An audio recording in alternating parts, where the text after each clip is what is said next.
वन्दे मातरम् वन्दे मातरम् सुजलां सुफलां मलयज शीतलां शस्य श्यामलां मातरं वन्दे मातरम् शुभ्रज्योत्स्नां पुलकितयामिनीं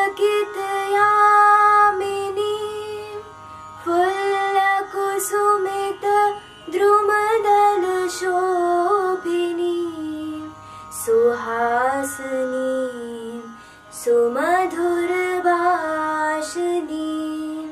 सुखदां वरदां मातरं वन्दे मातरम् वन्दे मातरम् वन्दे मातरम्।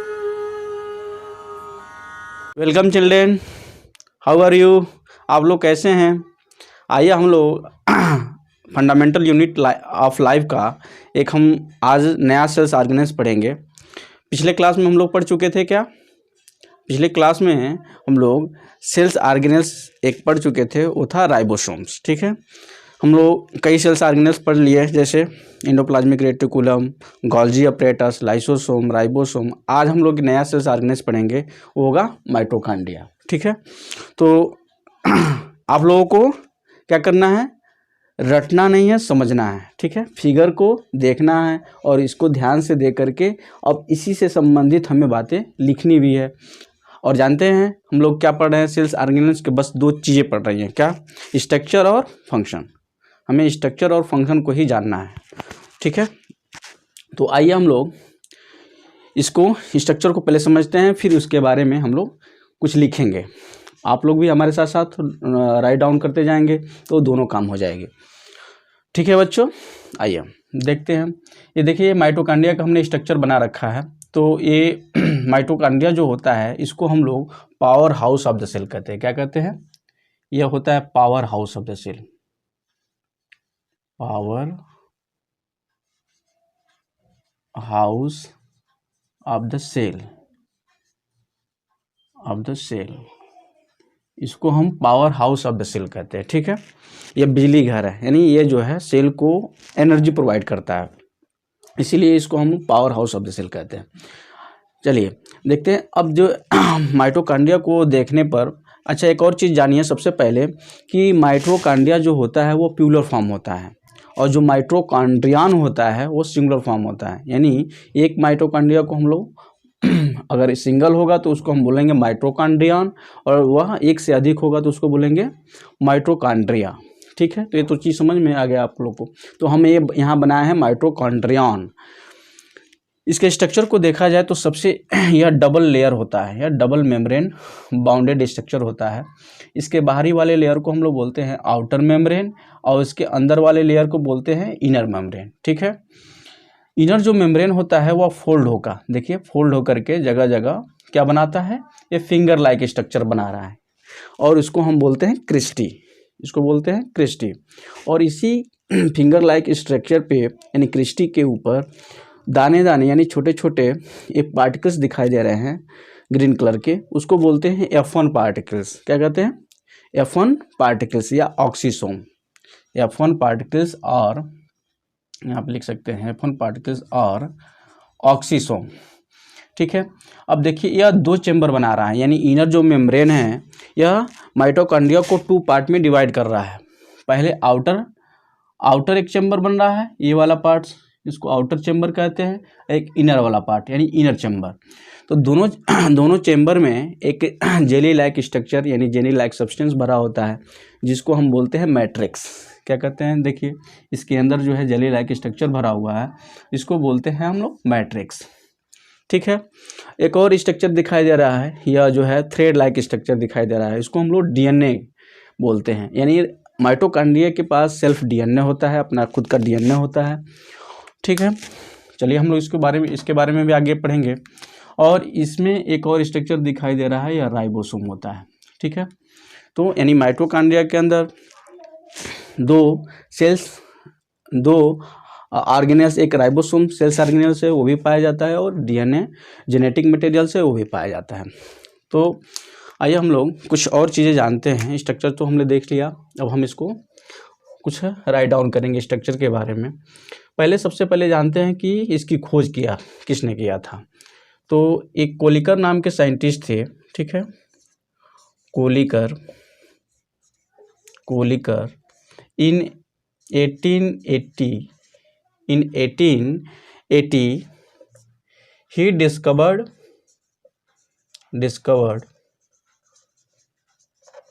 mitochondria in the cell. Mitochondria in the cell. Cell के अंदर सबसे पहले कोलिकर ने 1880 में माइटोकॉन्ड्रिया को सेल के अंदर देखा, ठीक है। ये पहले साइंटिस्ट हुए। एक और साइंटिस्ट हुए Altmann.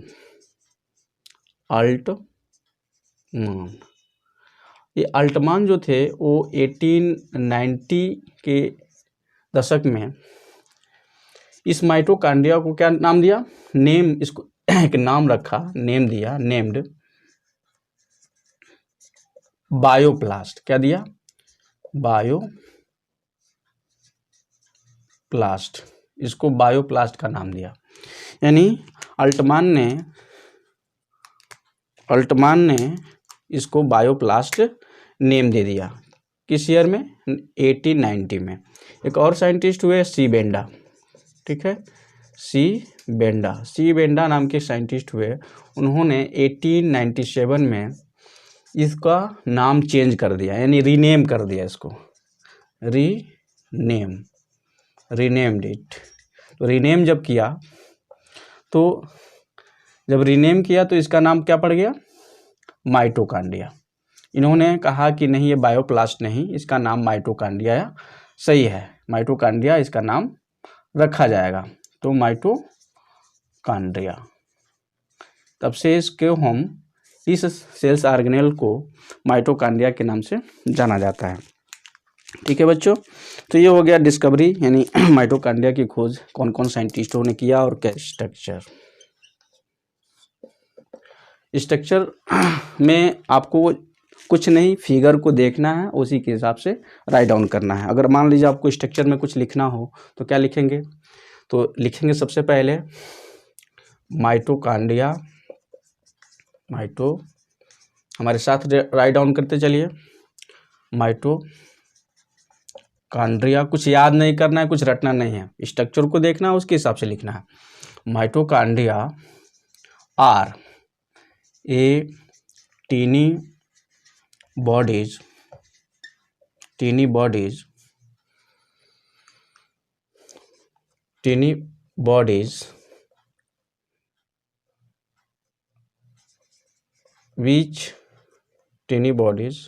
which are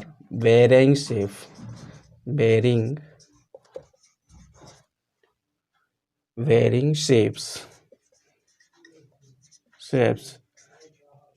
like cylindrical,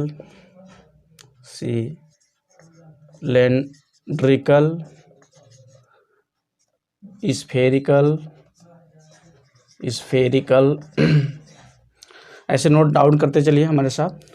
cylindrical, spherical, rod shaped structure, ठीक है। कैसा स्ट्रक्चर होता है यह? Mitochondria are tiny bodies which are bearing shape like a cylindrical, spherical and rod shape structure. यह जो है सेल के अंदर जो है कई शेप में पाया जाता है। डिफरेंट सेल में डिफरेंट शेप का पाया जाता है। किसी सेल में सिलेंड्रिकल टाइप का होगा, किसी सेल में स्फेरिकल टाइप का होगा, किसी में रॉड शेप्ड स्ट्रक्चर पाया जाएगा। तो इसलिए यह इसका जो शेप होता है वो वेरिंग करता है, यानी डिफरेंट सेल में डिफरेंट इसका स्ट्रक्चर होता है। ये चीज़ें हो गई। अब हम कह सकते हैं कि second, it is it is double membrane bounded structure. It is double membrane bounded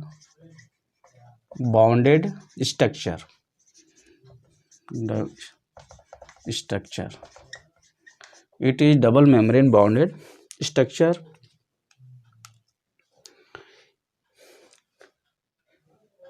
It has two membrane.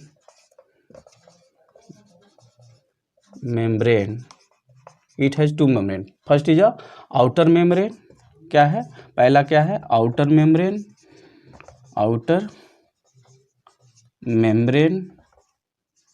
Second क्या है, पहला outer membrane, second inner membrane.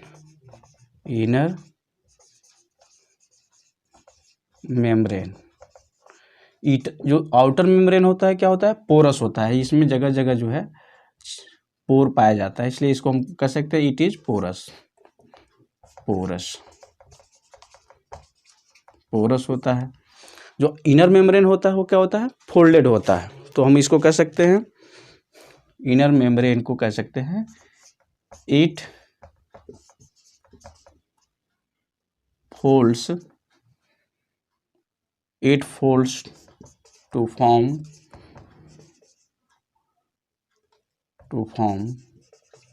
Finger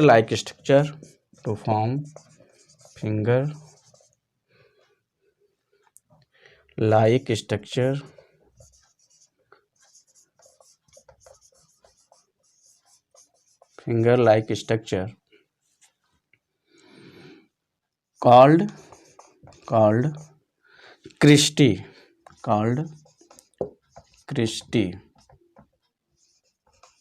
ठीक है, इसको हम क्रिस्टी के नाम से जानते हैं. इनर मेम्ब्रेन क्या होता है, जगह जगह ये फोल्ड हो जाता है और एक प्रकार का स्ट्रक्चर बनाता है, यानी फिंगर लाइक स्ट्रक्चर बनाता है, जिसको हम लोग क्या कहते हैं, क्रिस्टी कहते हैं. अब चलिए इसमें क्या दिखाई दे रहा है, on the surface of next इस टॉपिक से हम लिख सकते हैं इसके बारे में, स्ट्रक्चर के बारे में. ऑन द सरफेस ऑफ, देखिए इसके सरफेस पे क्या लिखा है, यानी F1 पार्टिकल, यानी छोटे छोटे पार्टिकल्स दिखाई दे रहे हैं, इनको बोलते हैं F1 पार्टिकल्स आर ऑक्सीसोम. तो हम लिख सकते हैं कि F1 particles are spread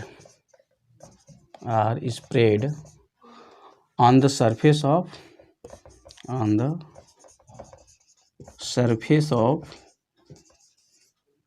Christie.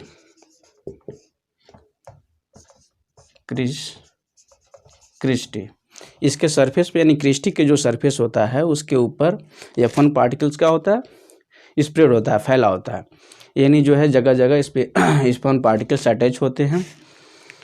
यह जो है F1 जो पार्टिकल्स होता है यह आगे इलेक्ट्रॉन ट्रांसपोर्ट सिस्टम में और ऑक्सीडेटिव फॉस्फोरिलेशन में, दोनों में यह मदद करता है. यह जो है इसमें जो फंक्शंस होती है, बहुत सारे एंजाइम्स पाए जाते हैं, वह इलेक्ट्रॉन ट्रांसपोर्ट सिस्टम और ऑक्सीडेटिव फॉस्फोरिलेशन में मदद करता है. ये दोनों फंक्शन होने में यह मदद करता है. अब हम लोग क्या देखेंगे, इट कंटेन, इसके स्ट्रक्चर में एक और चीज़ दिखाई दे रही है,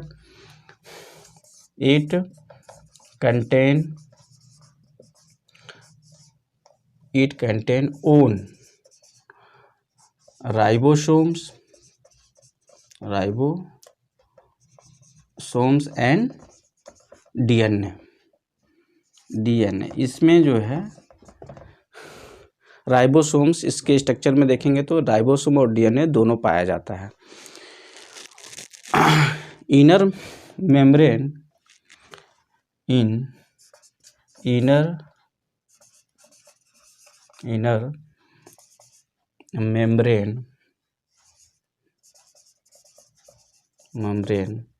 फील्ड, या ये कह सकते हैं इनर चेम्बर, यानी इसका जो इनर चेम्बर होता है एक आउटर चेम्बर होता है.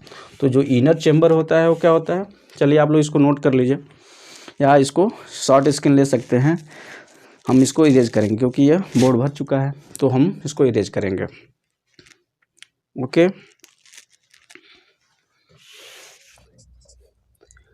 Inner inner chamber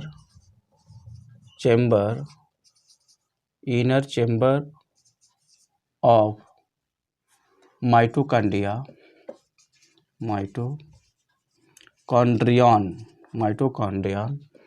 filled a jelly like structure, a jelly like substance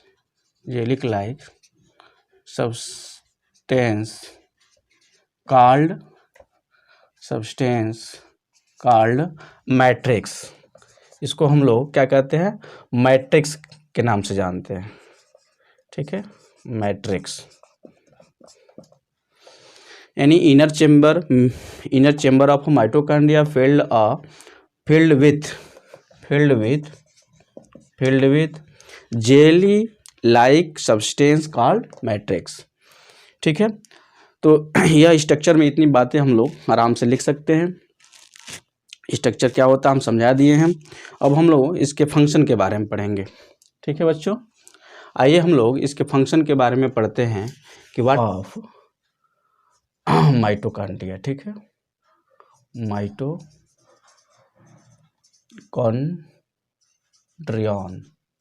mitochondrion हम लिख रहे हैं सिंगुलर फॉर्म, यानी एक माइटोकॉन्ड्रिया का क्या फंक्शन होता है उसको जान लेंगे। फर्स्ट फंक्शन के बारे में हम लोग लिखिए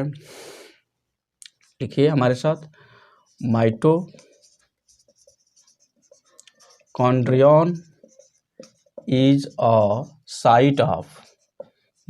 साइट ऑफ सेलुलर, अभी चल नहीं रहा देखिए, साइट ऑफ सेलुलर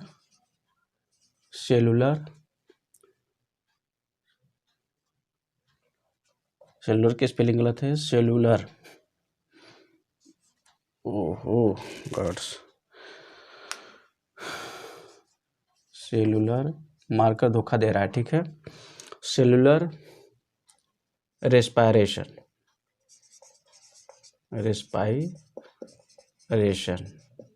यह जो है साइट होता है क्या, यानी जगह स्थान होता है जिसमें सेलुलर रेस्पायरेशन होती है। जो भी प्रोटीन्स होता है, फैट होता है, विटामिन्स होती है, मिनरल्स होता है, वह इसके अंदर जाता है और उसका क्या होता है, ऑक्सीडेशन होता है, यानी उसका जारण होता है, ऑक्सीडेशन होता है। यह कई स्टेप में होती है ये प्रोसेस। तो हम कह सकते हैं कि माइटोकॉन्ड्रिया क्या है, एक जगह है, साइट है, किसके लिए, तो रेस्पायरेशन के लिए। नेक्स्ट फंक्शन की तरफ हम लोग चलते हैं। नेक्स्ट फंक्शन क्या होगा, तो it produce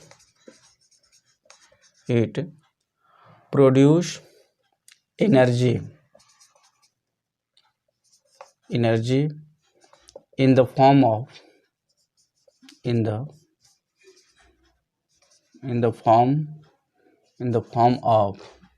ATP,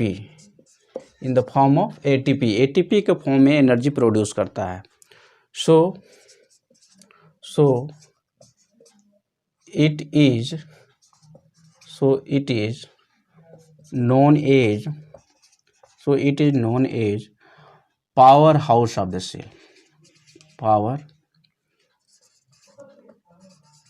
powerhouse of the cell। इसीलिए हम इसको powerhouse of the cell कहते हैं। क्यों? क्योंकि यह जो है एनर्जी का प्रोडक्शन करता है, और किस फॉर्म में करता है, तो एटीपी के फॉर्म में। तो इसलिए हम इसको powerhouse of the cell कहते हैं। नेक्स्ट देखेंगे, the body of organism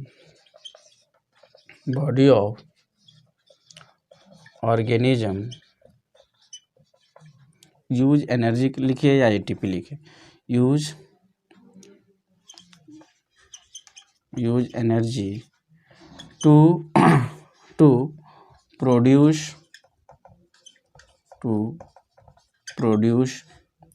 chemical compound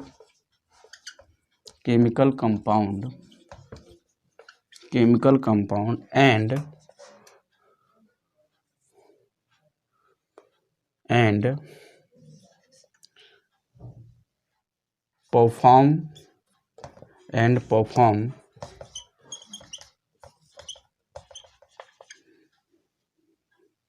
perform mechanical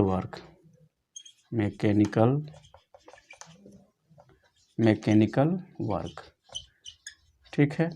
यानी जो भी ऑर्गेनिज्म होते हैं वो क्या करते हैं, इस एनर्जी का यूज करके केमिकल प्रोडक्ट, बहुत सारे केमिकल प्रोडक्ट बनाते हैं और अपने मैकेनिकल वर्क को संपन्न करते हैं। यानी मैकेनिकल वर्क को करने के लिए भी इनको एनर्जी की रिक्वायरमेंट होती है। तो यह माइटोकॉन्ड्रिया है, उनको एटीपी के फॉर्म में एनर्जी प्रोवाइड करता है। या सेल्स के अंदर बहुत सारे ऐसे फंक्शंस होते हैं, मेटाबॉलिक फंक्शंस होता है, ठीक है। तो उसको भी संपन्न करने के लिए माइटोकॉन्ड्रिया क्या करता है, एटीपी के फॉर्म में एनर्जी प्रोवाइड करता है, ठीक है बच्चों। अब हम लोग एक और फंक्शन, लास्ट फंक्शन देखते हैं माइटोकॉन्ड्रिया का। इट प्रोड्यूस या it synthesise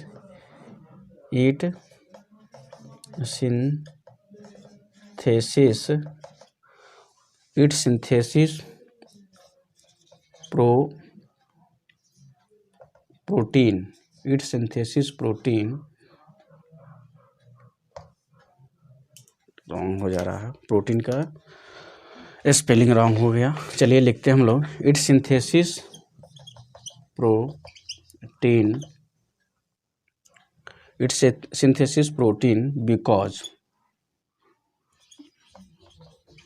it has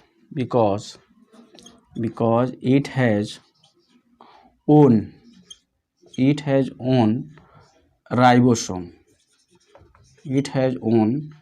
ribosome. इसके पास खुद का क्या होता है, राइबोसोम होता है। इसलिए ये क्या करता है, प्रोटीन का सिंथेसिस करता है, अपना प्रोटीन सेल बना लेता है। इसको प्रोटीन की रिक्वायरमेंट होती है तो यह अपना प्रोटीन सेल बना लेता है। इसीलिए हम इसको इस तरह के सेल्स ऑर्गेनेल्स को जो अपना सेल का प्रोटीन बना लें और उनके पास खुद का डीएनए हो, इसीलिए हम इसको क्या कहते हैं, semi autonomous organelles. So it is known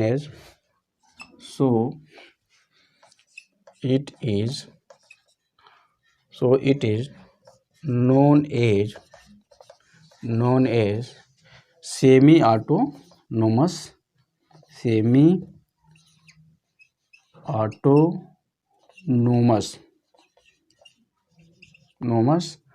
sales organelles,